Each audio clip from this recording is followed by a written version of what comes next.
তাকে হিদায়াত করলেও করতে পারেন। অর্থাৎ যারা আমাদের বিশেষ বক্তা মাওলানা আহমদ আলী সাহেব এসে গেছে, আপনারা বেজার হবেন না, তিনিও আলোচনা রাখবেন।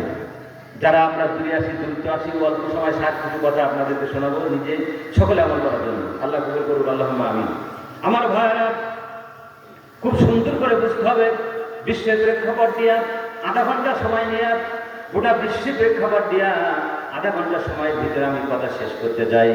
কিন্তু আপনাদের মনোযোগ যদি না থাকে, দিলের কান, কল্পের কান যদি আপনাদের না থাকে, তাহলে কথা বুঝতে পারবেন না, উদ্দেশ্য বন্ধ হয়ে যাবে।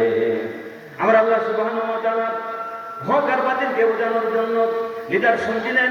গরু জবাই করে নিহতকারী ব্যক্তির গায়ে মারার সঙ্গে সঙ্গে জীবিত হয়ে বলে দেবেন, সঙ্গে সঙ্গে বলে দিল অমুক ব্যক্তি হত্যা করেছে, আর সঙ্গে সঙ্গে তার মুখটা মলিন হয়ে গেল। বলেন আল্লাহু আকবার। সুতরাং কোরআন সবসময় জীবন্ত। যখন মিথ্যার আশ্রয় মানুষ নেবে, সঙ্গে সঙ্গে কোরআন তার ফয়সালা দিয়ে দিয়েছে।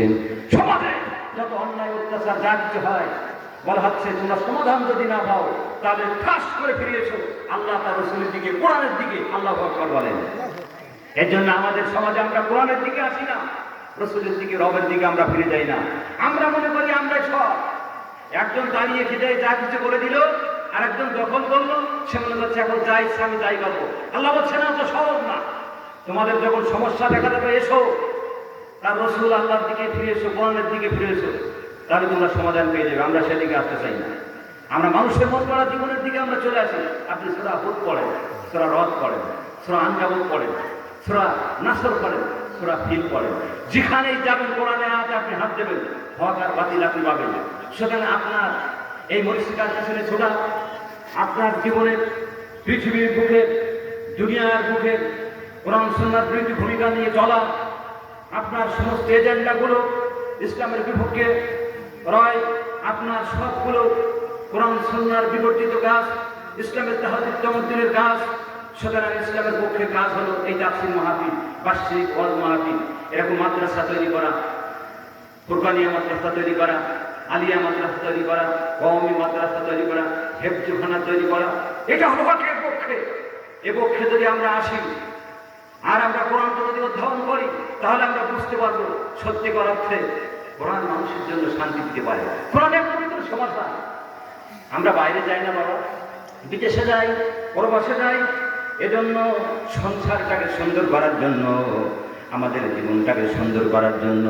কিন্তু আমার রব বলছে না, শেষ রাতে তাহাজ্জুদের নামাজ পড়ে গভীর রাতে চোখের 2 ফোঁটা পানি ফেলে আমার কাছে কাঁদো। আমি আল্লাহ প্রতিদিন রাতে সিয়াসতের হাদিসের ভিতরে আমি দেখছি আল্লাহ শেষ রাত্রে এসে বান্দাদেরকে ডাকতে থাকে আর বলতে থাকে, কে কোথায় আছো, কার কি সমস্যা আছে, আমি রব সব কথাগুলো শুনবো, তোমাদের সমাধান দিয়ে দিব, এসো। এই জন্য সব সমস্যার সমাধান হলো আল কোরআন। সমাধান চাও যদি জীবনে মরণে, ফিরে যাও চোখ রাখো কোরআনে। আল্লাহু আকবার বলেন। সমাধান যদি আমরা যেতে চাই, কোরআনের দিকে আমাদের ফিরে আসতে হবে। কোরআন আমাদের সব সমস্যার সমাধান দিয়েছে। আল্লাহু আকবার। আমার ভাইরা, আল্লাহ সুবহানাহু ওয়া তাআলা সূরা ইউনূসের ভিতরে আপনি বলেন সিরাজ উপকার বাতিল পাবেন।